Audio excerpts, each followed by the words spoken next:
Hey guys, what's going on? John here from What's Spinning here tonight to chat about this new Woods album, Hard to Explain. Woods are a Brooklyn folk rock or psychedelic folk band.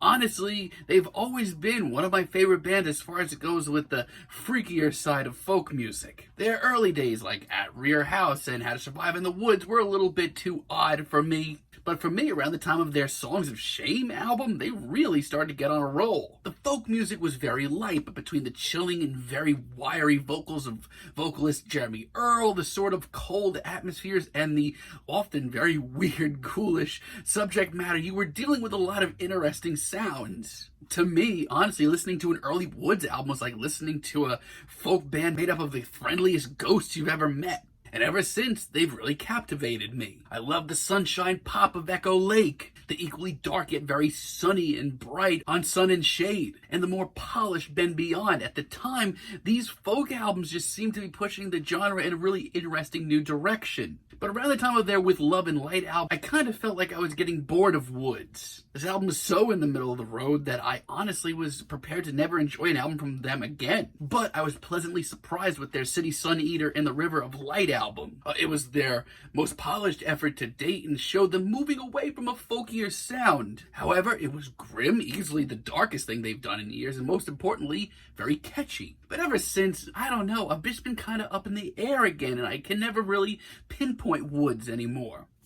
At the time that it came out, I really enjoyed Love is Love, but almost immediately after, I was kind of bored with it. This to me wasn't even the same band anymore. However, they did drop that really great EP with Dungeon 2 years ago. So, surprisingly, these are a very colorful new set of singles. Let's chat about this new Woods album. This album starts off with Next to You and the Sea, and honestly, this is right where I hoped this album would start. It's warm, it's very folky, but it's also got this sort of eerie underbelly. If you were a fan of their City Sun Eater album, there's a track you're going to want to hear. And you know what? It's really interesting of a track. In Wood's own way, it's one of the more beautiful tracks they've done in a while. And by that I mean it's pretty surreal and often otherworldly. It just sort of creeps along, but it does a really great job of reeling you into the music of Woods. Now, I will say this is a deeply sad and somber opener. Newsflash, this is a pretty sad and tragic album. And I don't want to go that into it, but I had to do a little digging around. But I'll be honest, I was kind of shocked to hear that they were the backing band of the last David Berman project before his death, his Purple Mountains project. I mean, it really must have affected them, and it does show up on this album in a big way. But Woods take tragedy and uncertainty and make it their own on this album. On Before They Pass By, this track is a little bit more upbeat and a little bit more carefree. And honestly, I love how unbelievably passionate Jeremy Earl's vocals come off here. I don't think this track hit me as hard the first time as maybe like the 10th time I heard it. Man, this is just so Woods. Just the warm atmospheres, the eerie vocals, the lush melodies. It's perfect. But it's also incredibly sad and tragic, even a little haunting. But hey, that's kind of Woods' sound in a nutshell. On the other hand, Can't Get Out as a single, I don't know where this has been hiding.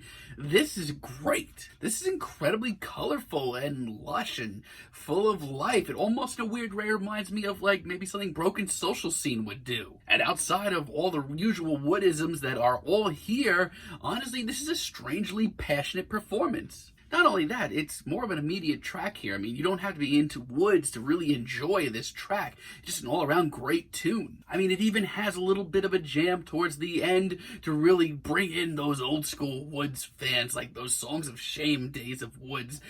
This track has it all. Strange to Explain, on the other hand, is wonderful for a whole bunch of different reasons, and honestly, it's one of the first tracks that I really ate up here. It's a broken-down, dreary ballad here that is unbelievably passionate, very visual, and very surreal. Don't get it twisted. This is a very, very surreal album, but it's also very beautiful. It's a melancholy track for some melancholy times. There's a serious yearning here, like you've lost like a really close friend. It does seem a little straightforward compared to their earlier work, but man, this is a knockout. And The Void is just enough of a shake-up to really spice up this album a little bit. I love the funky licks and just how lively this is. For as dreary and tragic as an album this is, honestly, this is one of the most colorful releases they've put out since, like, At Echo Lake. I love the plucked guitars and the jam elements. Not to mention, I can't help but eat up those horns. I really can't help but get lost in this track, even though it's briefly over 2 minutes.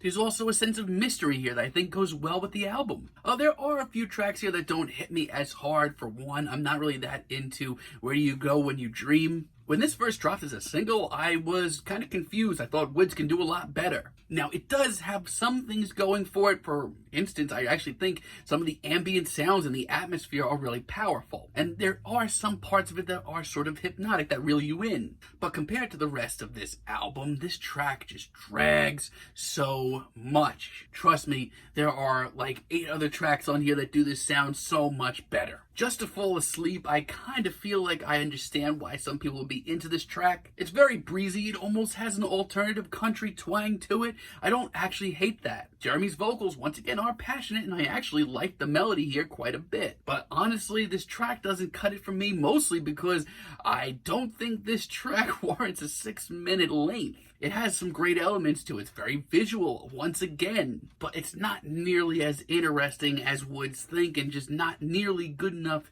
to last 6 minutes. And I'm kind of in the middle of the road on Be There Still. Once again, I do like the ambient sounds that were used on here, and I do like a lot of the atmosphere. But for me, honestly, Jeremy Earle's vocal work here is just not up to snuff. And it's a shame because I love some of the rhythms here. And the tragic nature of this track just seems to fit the mold, but Jeremy, I just know, can do much better. The rest of this album, though, is a pleasant surprise. I was kind of worried about this album from Woods, but it shows them trying some new things while also keeping their old fans around. Fell So Hard is kind of interesting. It's actually really refreshing to hear Woods take on a more upbeat track. It lets Jeremy shift up his usual very airy vocal style a little bit, not to mention it really gives some of the other instrumentals that Woods has to offer a real time to shine. I mean, some of the keyboards and the guitar solos here are great. It's just a really interesting shift overall. I mean, I wouldn't like to hear a whole album in this vein, but this track